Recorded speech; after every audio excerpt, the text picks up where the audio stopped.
Okay, so this is my build for the 3D printer, and I went ahead and added some notes on how to use it, and this is the video of me using it. So see how we have added the gripper, or as we call it, the head, and you use all these dots to figure out where you want to go. Like, let's say we want to go to 1, 2, 3, 4, 5. 1, 2, 3, 4. My counting's off. Whatever. Let's go to 5, 4. So we come down here, put in 5, and then we put in 4. And you'll notice nothing's happened yet. And that's because you need to add on. You ignore all these. You need to click the unhome button, I guess. It picks it up, and then you can go down with it. You just drop it. It's very accurate. Tried my best.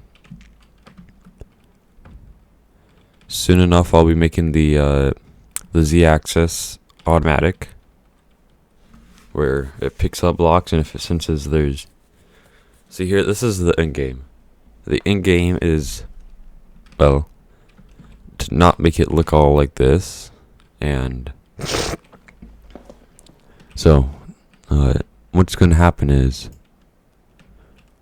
you're going to be able to have let's say a 3x3 screen right in front of you with a 7x7 grid. Then when you fill out that grid, then you click go, and it'll do that layer.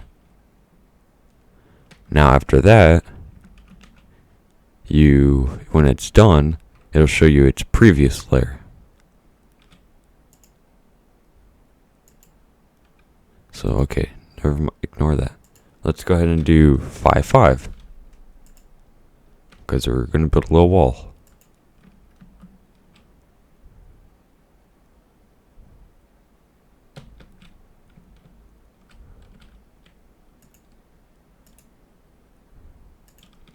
And after you selected, after it is done printing, then you'll be able to go to the next layer, I guess. And on that next layer, it'll be able to show you like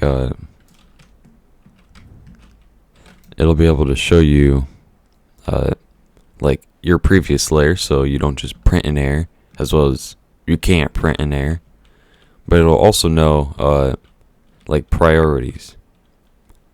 Like, let's say if I'm printing something right here, like on block 3x3, then, or let's say I'm building a small wall from 3x3 to 3x6 or 7. It's not going to put down 3x3 then 3x4. It's going to start at the top where it's 3x7, so the head isn't hitting anything while it's going. It's priority printing. That's what I'm getting at. As well as I want to add in more things than just blocks. I had a door idea that's still in the progress, but you'll be able to select what you want. Do you want this to be a wall? Do you want this to be a block? Or, well, same thing. Or do you want this to be a door or a window? It's mostly centered around basically making this like a house building, I guess. Where you draw it off the floor plan, you click go. I needed to change the title to 3D printing, or house 3D printing, because that's what I was going for. But yeah, and there's nothing really exciting about it now. And let's say you want to go to not 5, 5. Let's go to 5, 6.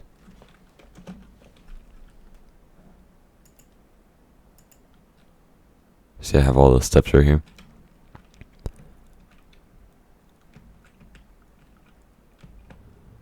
We can drop it. See, it's very accurate with this table I built.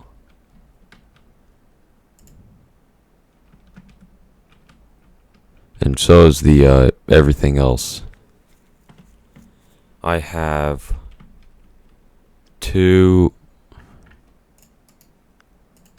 alright microcontrollers on here. This is for Y. It's just a slider. It's not that hard. And basically whenever you put in the number, right? So you want to go to 1, it'll basically put in this. And then here's the throttle. I guess you could use it for a throttle, but I made it for the rails. And there's the X is the Y is just or the Y is different from the X because of you have an input if it's home or not, because the Y-axis is this extra bit right here too. So like if it's home, also I should have added this in, but these switch boxes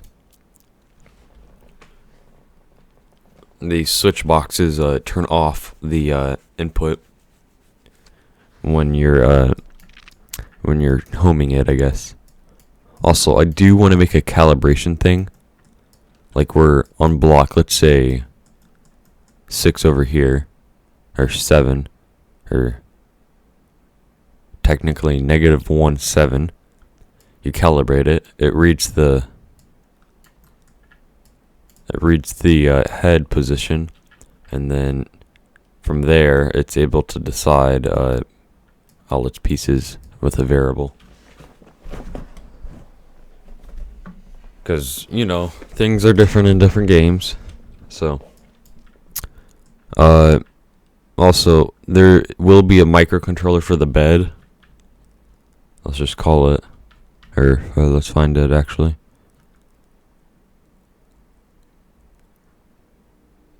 It's this, or it's this one. It's the board one. As you can see, it's still a freaking really big work in progress.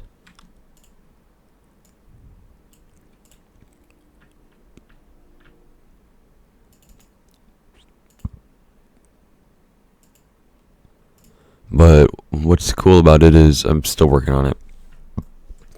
This is what makes it easier for me to see.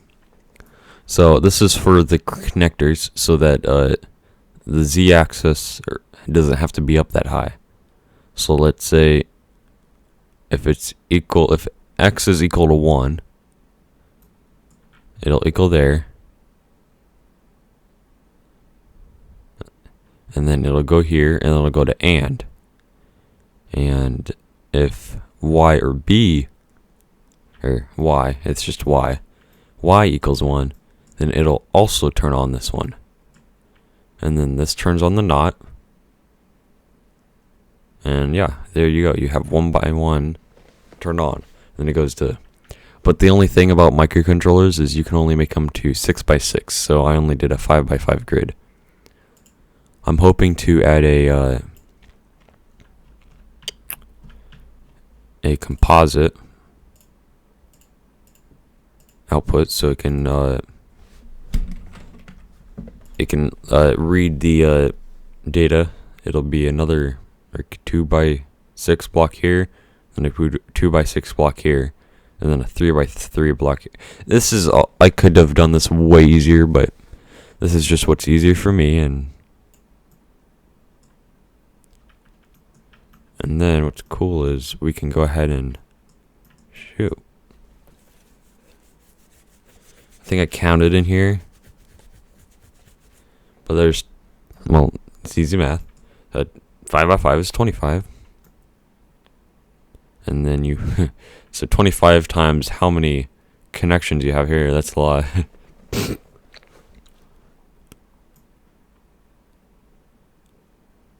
yeah, I hope